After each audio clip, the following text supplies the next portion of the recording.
یہ ضروری نہیں کہ نور ولی محسود بچ گیا تو حافظ گل بہادر بھی بچ گیا.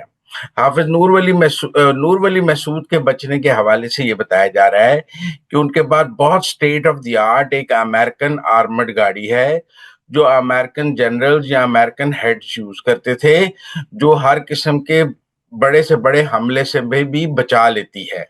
یہ وہ چند گاڑیاں ہیں جو امریکن چھوڑ کے گئے ہیں اور ان کے کمانڈنگ آفیسرز یوز کرتے تھے، اور اس میں اگر وہ بیٹھے ہوتے تھے تو وہ بڑے سے بڑے حملے سے محفوظ رہتے تھے. یہ بہت جدید گاڑیاں، آرمڈ گاڑیاں ہیں جو امریکن فوجی اور ان کے کمانڈرز یوز کرتے تھے. وہ گاڑی ہے نور ولی محسود پہ.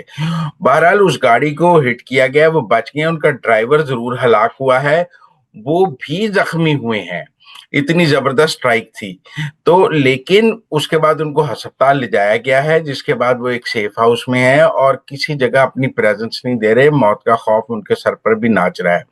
یہ بھی کنفرم کیا گیا ہے کہ پاکستان نے بشیر زیب کو بھی BLA کو ٹارگٹ کیا ہے، اور وہ افغانستان چھوڑ کے ترکمانستان بھاگنے کی اطلاعات ہیں، کیونکہ ان کو بھی افغانستان میں جان کے لالے پڑ گئے ہیں.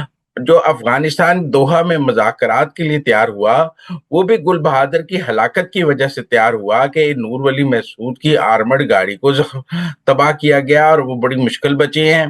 گل بہادر کو مار دیا پاکستان نے، اور اتنی لیتھر سٹرائکس کے بعد افغان طالبان کو سمجھ آئی کہ اگر یہ جاری رہیں تو ان کا کافی زیادہ نقصان ہو سکتا ہے، کیونکہ پاکستان کی سٹرائکس جو تھیں وہ کافی ٹارگٹ پہ ہٹ کر رہی تھی. بہت سارے لوگوں کا یہ سوال ہے کہ جی نور ولی محسود تو بچ گیا تو پاکستان کا بہت بڑا انٹیلیجنس فیلئر ہو گیا.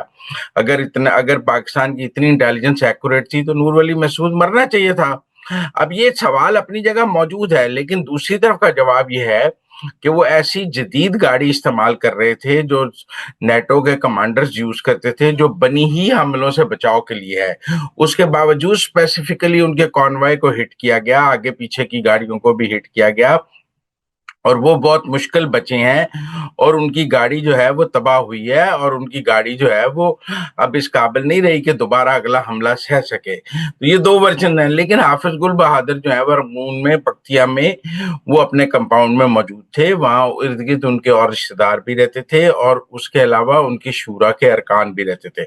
تو اور شورا کے ارکان کی ہلاکت کی بھی خبریں ہیں. یہ وہی جگہ ہے جس کے بارے میں افغانستان کا یہ موقف تھا کہ جی وہاں تو ہمارے کلب لیول کے کرکٹ پلیئرز تھے، جس کے بعد افغانستان نے پاکستان کے ساتھ کرکٹ ٹائز سسپینڈ کی ہیں، جس کے بعد وہ انٹرنیشنل کرکٹ کونسل نے جو ہے وہ بڑا احتجاج کیا ہے، جس کو ہم عرف عام میں انڈین کرکٹ کونسل کہتے ہیں.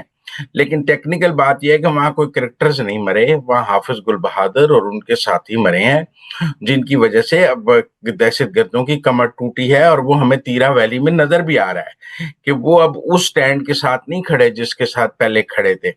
بہرحال یہ پاکستان کی ایک بڑی فتح ہے.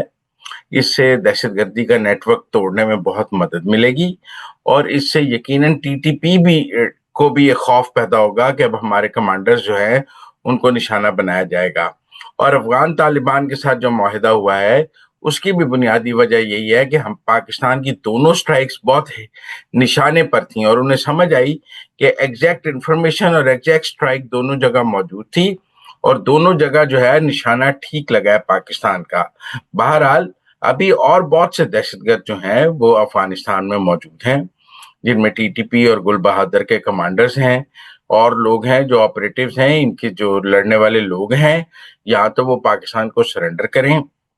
یہ بھی خبریں آ رہی ہیں کہ اب وہ خود کو غیر محفوظ فیل کر رہے ہیں، تو اب وہ والنٹیرلی افغان حکومت سے بات کر رہے ہیں کہ ہمیں پاکستان کی سرحد سے بہت دور جا کے رہنے کے لیے جگہ دی جائے، کیونکہ یہ جگہ ان کے نزدیک اب محفوظ نہیں رہی ہے. پہلے وہ پاکستان کے بارڈر کے قریب رہنا پسند کرتے تھے، شمالی وزیرستان، ادھر خیبر، اس کے قریب رہنا پسند کرتے تھے. لیکن اب وہ خود افغان حکومت کو کہہ رہے ہیں کہ ہمیں پاکستان کے بارڈر سے کافی دور لے جائیں، کیونکہ ان کو ڈر رہتا ہے کہ کسی وقت بھی وہاں پر ان کو نشانہ بنایا جا سکتا ہے، اور اس کے نتیجے میں ان کی ہلاکت ہو سکتی ہے. اپنی موت کا خوف اب ان کو اس بات پہ راضی کر رہا ہے کہ وہ پاکستان کی سرحد سے دور جا کے آباد ہو جائیں. یہ وہی بات ہے جو بہت پہلے افغان طالبان نے ان کو کی تھی، تو اس وقت ممکن نہیں ہوا تھا، اور پاکستان سے 10 ارب روپے مانگے جا رہے تھے، اور اب وہ جب ان کو گل بہادر کو نشانہ بنایا ہے، نور ولی محسود کو نشانہ بنایا ہے، بشیر زیب کو ٹارگٹ کرنے کی کوشش کی گئی ہے، تو اب یہ سارے خود ہی تیار ہو گئے ہیں کہ یہ پاکستانی سرحد سے دور چلے جائیں۔ اگر یہ پاکستانی سرحد سے کافی دور چلے جاتے ہیں تو پھر ان کے لیے پاکستان کے ادھر اندر آ کے سٹرائک کرنا بھی مشکل ہوگا۔ تو میرے خیال میں حافظ گل بہادر کو نشانہ بنانا پاکستان کی ایک بڑی کامیابی ہے، اور اس سے دہشت گردی کا نیٹ ورک پاکستان میں توڑنے میں بڑی مدد ملے گی۔ میرے چینل کو لائک کریں، سبسکرائب کریں، بیل آئیکن کے بٹن کو دبائیں تاکہ میری ویڈیوز آپ دیکھ سکیں، میری حوصلہ افزائی کریں۔